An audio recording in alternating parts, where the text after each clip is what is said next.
नमस्कार दोस्तों, मैं हूं रोहित निरंजन और स्वागत है आपका हमारे YouTube channel the success study and analysis centre पर।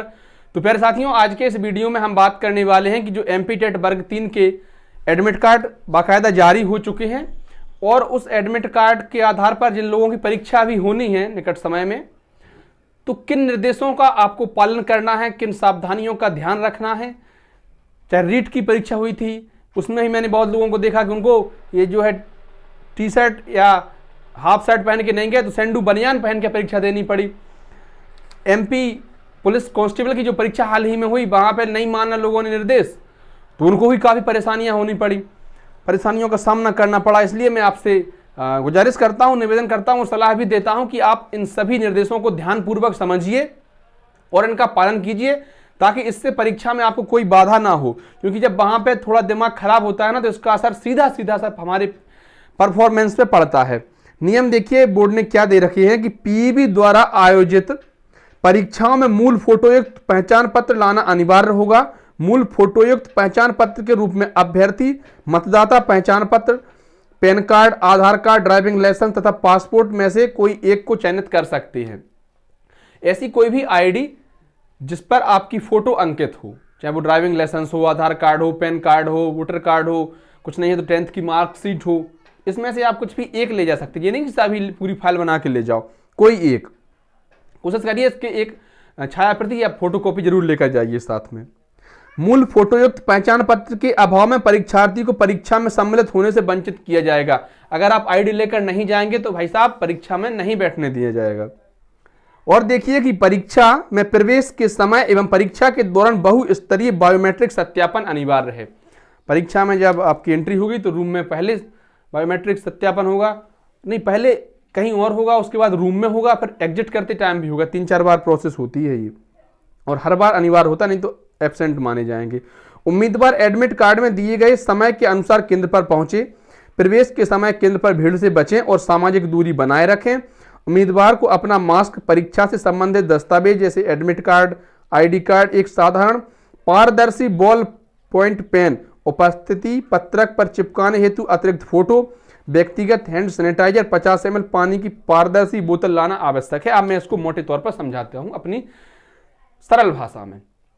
आपको अपने साथ एक ID ले जानी है, एडमिट कार्ड ले जाना है, फोटो ले जानी है आपको चिपकाने के लिए, और ये फोटो ध्यान रखें वही होनी चाहिए जो आपने फॉर्म में लगाई थी।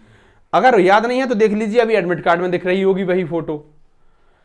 अगर ये फोटो नहीं है, मान लीजिए 2-3 साल पहले फॉर्म भरे थे, फोटो आपसे कहीं खो गई या कहीं और लग गई, खत्म हो गई, तो भाई इसको निकलवा लीजिए कहीं भी, आप किसी भी फोटोशॉप की दुकान पे जाकर। नहीं तो आपको वहां बहुत अधिक परेशान होना पड़ेगा। वो कह देंगे कि सामने वो वैन रखी है, वहां पे निकलवा लो, 50 रुपए की 2 फोटो निकालते हो, फोटो से फोटो नहीं होती। उससे अच्छे तो सुंदर तो आधार कार्ड में ही देखते हैं जैसी वो फोटो निकालते। तो भैया इसलिए आपको विशेष ध्यान रखना है, फोटो वही लेकर जानी है जो आपने फॉर्म में लगाई थी। पारदर्शी पेन, ये पेन जो है मेरा पारदर्शी पेन है, इस प्रकार का पेन आप ले जा सकती हैं। ये रेलवे SSC की परीक्षा नहीं है कि आप इस भ्रम में रहें कि पेन तो वही देंगे, भाई वो नहीं देंगे। पेन आपको साथ में ही ले जाना पड़ेगा। और पारदर्शी पेन देखिए, ये पारदर्शी पेन, इसके अलावा जिसमें ये रिफिल नहीं दिख रही हो ना, वो पारदर्शी पेन नहीं होता, सीधी सीधी बात है। एक वो चटकनी वाला आता है, ये ऊपर से इसमें निप निकल आता, वो पेन नहीं चलेगा, सीधी बात। ये जो है विशेष आपको ध्यान रखना है। साथ में अगर आपको बार बार प्यास लगती है तो पानी के अंदर कोई व्यवस्था नहीं होगी। भाई परीक्षा हॉल में 2.5 घंटे का पेपर है, 1 घंटे पहले बिठा लेंगे, 3.5 घंटे, तो अपनी पानी की बोतल आपने साथ लेकर जानी है। इसके अलावा और आपको अपना सैनिटाइजर भी साथ लेकर ही जाना है। आइए कुछ और महत्वपूर्ण पहलुओं पर हम प्रकाश डालते हैं। इसमें आपको 50 शब्दों की आपको अपनी हैंडराइटिंग में यह लिखना होगा कि आप इस परीक्षा में सम्मिलित होना क्यों चाहते हैं। और कुछ महत्वपूर्ण निर्देश हैं कि डाउनलोड व मुद्रित किए गए प्रवेश पत्र के आधार पर परीक्षार्थी परीक्षा केंद्र में प्रवेश कर सकता है। ठीक है भाई, जब परीक्षा देने जाएंगे तो प्रवेश पत्र साथ लेकर ही जाएंगे। निर्धारित रिपोर्टिंग समय पश्चात उपस्थित होने वाले अभ्यर्थी को परीक्षा केंद्र में प्रवेश की अनुमति नहीं दी जाएगी। जो निर्धारित समय है, रिपोर्टिंग टाइम जिसे कहते हैं, तो उस ड्यूरेशन में अगर आप प्रेजेंट होते हैं तो ठीक है, अगर आप बाद में पहुंचे, लेट हो जाते हैं, तो आपको एंट्री नहीं मिलेगी, ऐसा इनका कहना है। और कहना क्या, सही बात ही है। फोटो मूल फोटोयुक्त पहचान पत्र लाने पर ही परीक्षा केंद्र में प्रवेश की पात्रता होगी।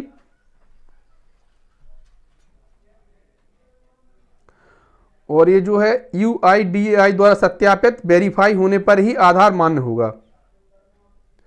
TAC के द्वितीय भाग में हस्ताक्षरित फोटो लगाना अनिवार्य है। एडमिट कार्ड के दूसरे भाग में जो आधा बीच से फाड़ के वो ले लेते हैं, वहां पे फोटो लगाना और उसको स्वप्रमाणित करना यह अनिवार्य रहेगा।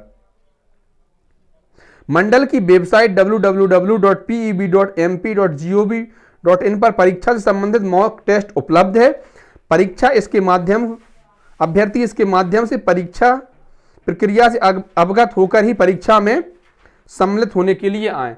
मॉक टेस्ट उपलब्ध है, इसको हम अगली वीडियो में ही दिखाएंगे कि भाई मॉक टेस्ट कैसे है, और आप सीख जाइए कि मॉक टेस्ट में आपको कैसे करना है। अगर आपके पास लैपटॉप डेस्कटॉप नहीं है तो आप अपने फोन में भी डेमो देख सकते हैं कि मॉक टेस्ट कैसे स्टार्ट होता है, वहां पे टेस्ट, तो आपको कोई दिक्कत नहीं होगी। फिर आपको ये नहीं समस्या नहीं होगी कि सर ये क्वेश्चन जो है पूरा नहीं दिख रहा, सर इसको बड़ा कैसे करें, सर नेक्स्ट कैसे करें, कोई सवाल मन में नहीं रहेगा और आप फ्री ऑफ माइंड रहेंगे। क्योंकि ये टेट की परीक्षा जो है ना वो तथ्यों पर आधारित है। यहां आपका दिमाग जितना घर से कितना पढ़ के गए वो मायने नहीं रखता, दिमाग आपका परीक्षा के हॉल में, परीक्षा के समय अवधि में कितना काम करता है वही तय करता है कि परीक्षा में क्या होगा। परीक्षा हॉल में प्रवेश बायोमेट्रिक पद्धति की प्रक्रिया उपरांत दिया जाएगा, ठीक है। परीक्षा समाप्ति के पश्चात अभ्यर्थी द्वारा अर्जित किया गया स्कोर कंप्यूटर स्क्रीन पर प्रदर्शित होगा। जो आपका स्कोर होगा, जितने आपके अंक आए हैं वो आपको सबमिट करते ही दिख जाएंगे। मान लीजिए अगर आप सबमिट नहीं कर पाते टाइम ड्यूरेशन में तो ऑटो सबमिट हो जाएगा, उसकी चिंता आप नहीं कीजिए। मूल प्रवेश पत्र तथा मूल पहचान पत्र के अतिरिक्त अन्य कोई भी सामग्री परीक्षा केंद्र में ले जाना निषिद्ध है।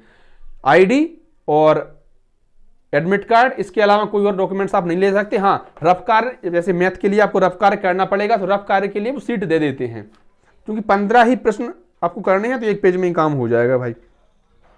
परीक्षा हॉल में किसी भी प्रकार के calculator, beepers, pagers, mobile, cell phone या अन्य कोई इलेक्ट्रिक उपकरण पूर्णतः वर्जित है।